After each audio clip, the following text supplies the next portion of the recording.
Mety anenenanao zao ro vita rehetra natao atramiro lay fombafomba zay ny rahatsika sy anao be ny vitatsika sy anao na ny ratsy efa natao aleo de samy miparaka fa samy mifay sy mifaka ay aleony atsika ravaina zaky savilaina mety anoza raha karamaina atsokondry filaina aleony atsika ravaina zaky savilaina mety anoza raha karamaina atsokondry filaina bebe Ndraiky ty miovaova loko atrany tanalahy miasotana rehefa misy tiny lahy telalao tia nefa tsy masaha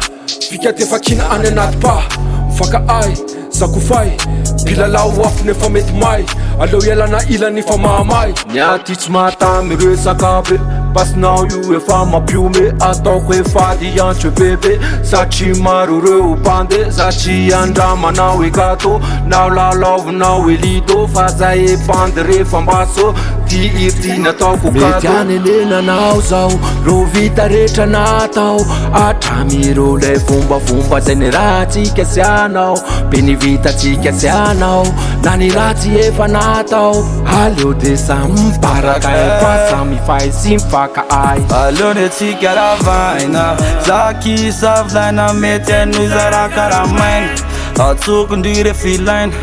aleony atsika ravaina zaky savilaina mety anoza raha karamaina atsokondry filaina bebe inaky niteraky mombanao rehetra efa mifiraky raha matsiary ndry enoneraky lava be ny lalany zoraky betsika fatsa iapody tolamokana dody fitiavaky tsy tanatiny fotsy izy nalao fa resaka voty volana atao fitady ndry mitady anambady azavady aloha zatsy amizany fa aleoko lo mifiainany anjo alohany miady tsisy resaka rô be mare fa za mbola milare misersaka izy ta misersa ero ela fa me sara